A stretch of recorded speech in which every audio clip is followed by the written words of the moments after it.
Good morning all of you. देखो खूब दीपावली की छुट्टियां मना ली है ना। तो उसके बाद में इस बुक से हमने पहला चैप्टर पढ़ा था है ना, भारत की स्थिति व विस्तार। और भारत की स्थिति विस्तार के बाद में सेकंड चैप्टर क्या है, सिलेबस से हट चुका है। तो अपन चैप्टर नंबर 3 पढ़ेंगे, अफवाह तंत्र। तो अफवाह तंत्र की चर्चा करें अपन। तो अफवाह कहते किसे हैं? अफवाह अफवाह कहते किसे हैं? निश्चित वाहिकाओं के माध्यम से, किसके? निश्चित वाहिकाओं के माध्यम से हो रहे जल प्रवाह को क्या कहा जाता है? अफवाह कहा जाता है। अफवाह कहा जाता है किससे? निश्चित वाहिकाओं के माध्यम से हो रहे जल प्रवाह को क्या कहा जाता है? अफवाह कहा जाता है। ठीक है, अफवाह कहते हैं। तो टॉपिक क्या हुआ? टॉपिक हुआ अफवाह।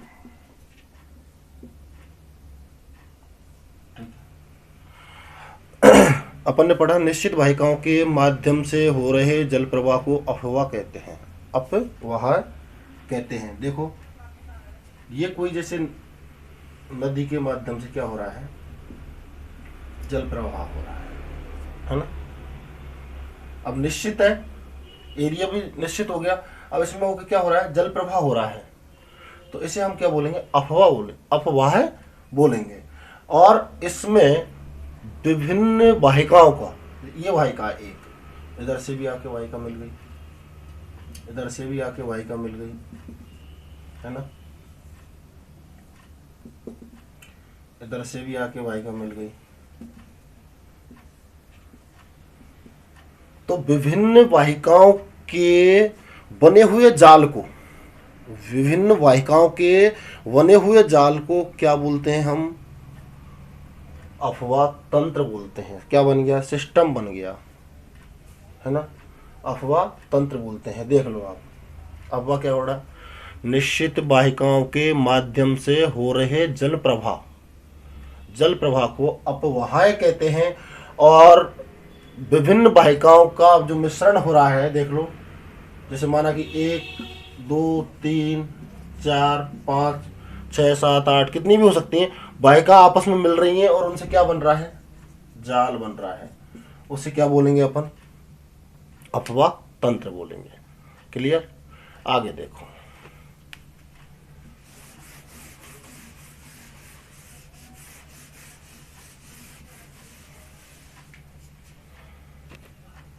अफवाह तंत्र के प्रतिरूप क्या है? अफवाह तंत्र के क्या है? प्रतिरूप है ना।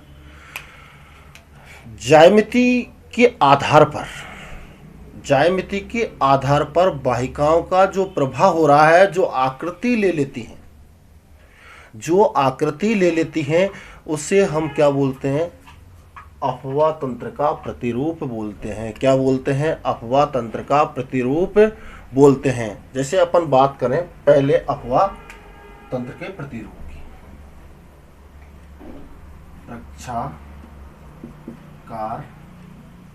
प्रतिरूप। देखो जी, वृक्षाकार प्रतिरूप जो है, नाम से पता चल रहा है वृक्षाकार, वृक्षाकार। तो वृक्ष की शाखाओं की तरह क्या होता है?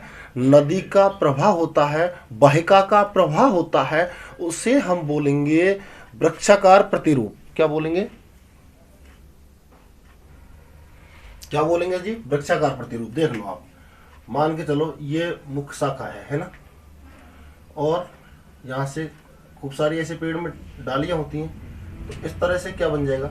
अफवाह तंत्र बन जाएगा। तो कैसा लग रहा है? वृक्ष के जैसा लग रहा है। कैसा लग रहा है? वृक्ष के जैसा लग रहा है। उसे क्या बोलेंगे हम? वृक्षाकार प्रतिरूप बोलेंगे। सेकंड बात करें अपन,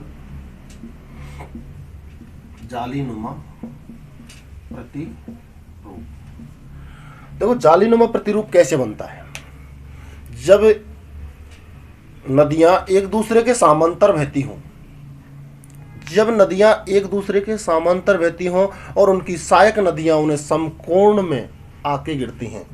सहायक नदियां क्या करती हैं? समकोण में। जैसे मान चलो ये नदियां बह रही है ना, और इनमें क्या है, नदी जो गिर रही है वो बिल्कुल समकोण में गिरेगी, है ना, समकोण में गिरेगी।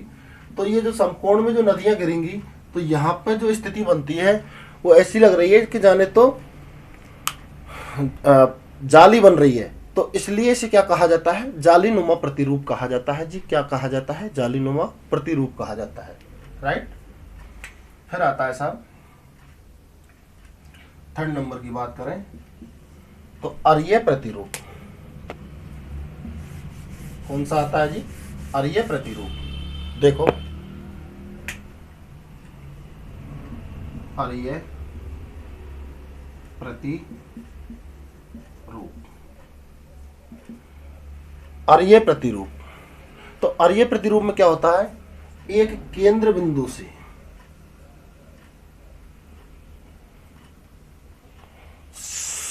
सिंधु भी निकलती है, ब्यास भी निकलती है, हैं? ये नदियां निकलती हैं, लेकिन बहाव अलग अलग हो जाता है क्षेत्र से।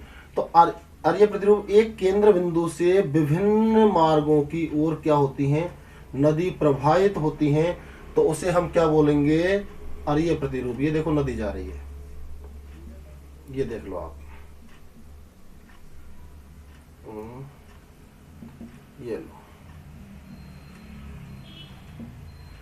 मतलब एक केंद्र बिंदु से विभिन्न मार्गों की ओर क्या जा रही है?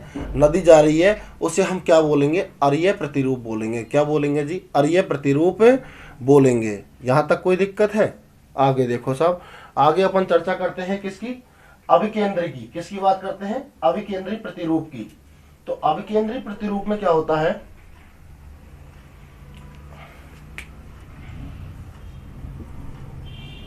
अभिकेंद्री, देखो अरीय और अभिकेंद्री, है ना। अभिकेंद्री में क्या होता है कि नदी विभिन्न मार्गों से, जैसे मान के चलो नदी एक यहां से आई, एक नदी यहां से आई, देख लो आप, एक नदी यहां से आई, एक इधर से आ रही है नदी। क्या आ रही? विभिन्न क्षेत्रों से नदी आ रही, और कहीं झील व गर्त में क्या कर देती हैं? अपना जल विसर्जित कर देती हैं। क्या कर देती हैं? जल विसर्जित कर देती हैं। तो उसे हम क्या बोलते हैं जी? अभिकेंद्री प्रतिरूप बोलते हैं। क्या बोलते हैं? अभिकेंद्रीय प्रतिरूप के नाम से जाना जाता है।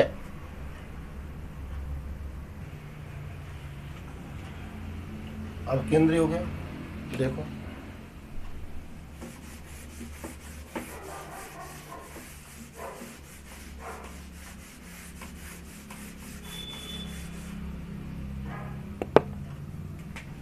नेक्स्ट है डेल्टा। देखो जब नदी, डेल्टा, बात ध्यान गौर करना, डेल्टा बोल रहा हूं, है ना, डेल्टा। जब नदी समुद्र में गिरती है उससे पहले अवसाद समुद्र के किनारे क्या कर देती है? छोड़ देती है, और जो आकृति बनती है उसे क्या बोलते हैं? डेल्टा बोलते हैं। क्या बोलते हैं? डेल्टा। और वहां से जब नदियां क्या होती हैं? प्रवाहित होती हैं, बहती हैं, तो उसे हम डेल्टा प्रतिरूप के नाम से जानते हैं, नाम से जानते हैं। राइट। उसके बाद साहब 6 नंबर है ज्वार नदमुख प्रतिरूप। जब नदी अपने साथ लाए गए बारीक अवसाद को, बारीक कण को कहाँ ले जाती है? महासागर में अंदर ले जाती है। बारीक कण को कहाँ ले जाती है? महासागर में अंदर ले जाती है। तो उसे बोलते हैं ज्वार नदमुख प्रतिरूप। क्या बोलते हैं जी? ज्वार नदमुख प्रतिरूप। तो देखो आज हमने क्या पढ़ा क्लास में? अफवाह तंत्र। निश्चित वाहिकाओं के माध्यम से हो रहे जल प्रवाह को क्या बोला था हमने? अपवाह बोला था। और विभिन्न वाहिकाओं के जाल को अपवाह तंत्र बोला था, राइट। उसके बाद अपवाह तंत्र के हमने पढ़े थे प्रतिरूप, जिसमें वृक्षाकार प्रतिरूप पढ़ा था। तो प्रवाह कैसा हो गया? वृक्ष के आकार का, वृक्ष की शाखाओं के आकार का, तो उसे क्या बोला अपन ने? वृक्षाकार प्रतिरूप। दूसरा हमने पढ़ा जालीनुमा प्रतिरूप, जब दो नदी क्या बह रही हैं? समांतर बह रही हैं, और सहायक नदियां क्या है? समकोण पे आके मिल रही हैं, तो उसको क्या बोला था हमने? जालीनुमा प्रतिरूप। फिर पढ़ा था अपन ने अरीय प्रतिरूप। अरीय प्रतिरूप, तो अरीय प्रतिरूप में क्या पढ़ा था अपन ने? एक केंद्र बिंदु से विभिन्न दिशाओं में क्या हो जाएंगी? नदियां फैल जाएंगी, तो उसे बोला था हमने अरीय प्रतिरूप। और नेक्स्ट पढ़ा था हमने अविकेंद्रीय प्रतिरूप। अविकेंद्रीय प्रतिरूप, अविकेंद्रीय प्रतिरूप विभिन्न दिशाओं से नदी कहाँ? गर्त में, झील में क्या हो जाती है? अपना जल विसर्जित कर देती है, तो उसको बोल दिया था हमने अविकेंद्रीय प्रतिरूप। फिर पढ़ा अपन ने डेल्टा प्रतिरूप, नदी अपना जल महासागर में विसर्जित करने से पहले जो अवसाद छोड़ देती है, उसे हमने कहा डेल्टा प्रतिरूप। डेल्टा प्रतिरूप। उसके बाद हम आगे पहुंचे थे कहाँ? ज्वार नदमुख प्रतिरूप पर। और ज्वार नदमुख प्रतिरूप में बताया कि भाई जब नदी अपने जल को महासागर के अंदर ले जाती है और उसमें क्या होते हैं? बारीक कण होते हैं, तो उसे हमने बोला था ज्वार नदमुख प्रतिरूप। यहां तक समझ में आया होगा? ठीक है, थैंक यू। मिलते हैं अगली क्लास में।